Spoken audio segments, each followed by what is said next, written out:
I welcome everyone in my candid talk about President Donald Trump's inaugural speech. The message in his speech is very clear. After thanking Chief Justice and former presidents, he said, "We will face challenges, we will confront hardships, but we will get the job done." What is the job he stressed about? Today's ceremony, however, has very special meaning, because today we are not merely transferring power from one administration to another or from one party to another, but we are transferring power from Washington, D.C., and giving it back to you, the people.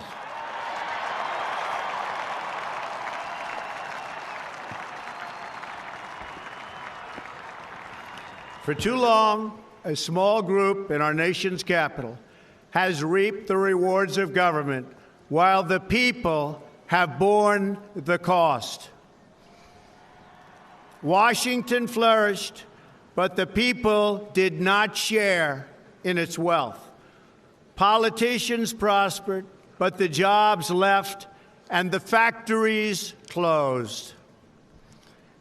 The establishment protected itself, but not the citizens of our country. Their victories have not been your victories. Their triumphs have not been your triumphs. And while they celebrated in our nation's capital, there was little to celebrate for struggling families all across our land.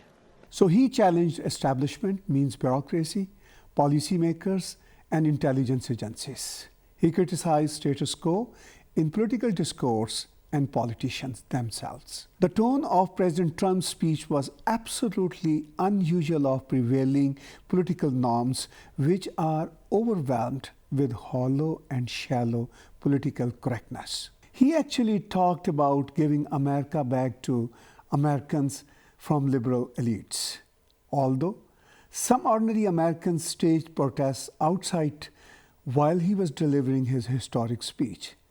Unfortunately, those ordinary citizens' mindset has been trapped by progressive liberal elite. It seems that Donald Trump's message is more liberal and progressive than his counterpart, opportunist, hollow and shallow so-called liberals. He elaborated that trap in his words. But for too many of our citizens, a different reality exists. Mothers and children trapped in poverty in our inner cities, rusted out factories scattered like tombstones across the landscape of our nation, an education system flush with cash, but which leaves our young and beautiful students deprived of all knowledge, and the crime and the gangs and the drugs that have stolen too many lives and robbed our country of so much unrealized potential. Then he pinpointed another bizarre situation of America's investment for the rest of the world. For many decades, we've enriched foreign industry at the expense of American industry, subsidized the armies of other countries while allowing for the very sad depletion of our military.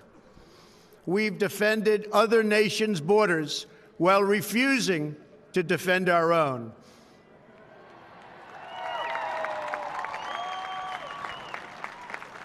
And spent trillions and trillions of dollars overseas while America's infrastructure has fallen into disrepair and decay.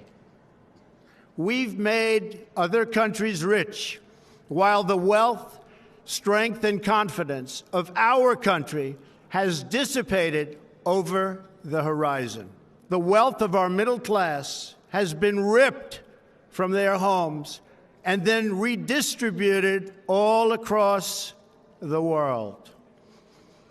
But that is the past, and now we are looking only to the future.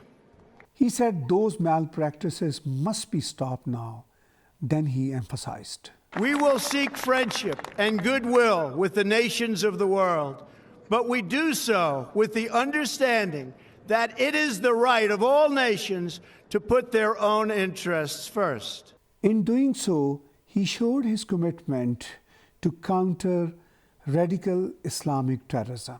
He assured the world he will eradicate it completely from the face of the earth. We will reinforce old alliances and form new ones and unite the civilized world against radical Islamic terrorism, which we will eradicate completely from the face of the earth. At least his talk is a great hope for ordinary Muslims who have been hijacked in the hands of radical mullahs for so long.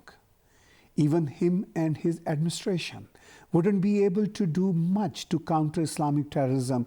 His stance against it a great help to progressive Muslims' voices for their secular point of view.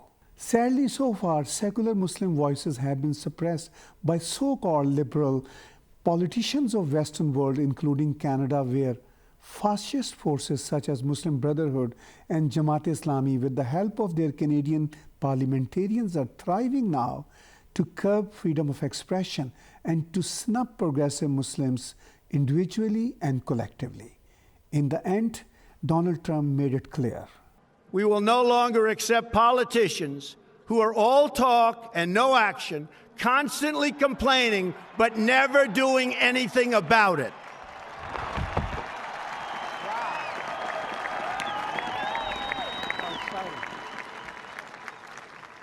The time for empty talk is over. Together, we will make America great again. Let's hope President Donald Trump will make America great again, this world a better place again. And he will not be just a talk, rather action.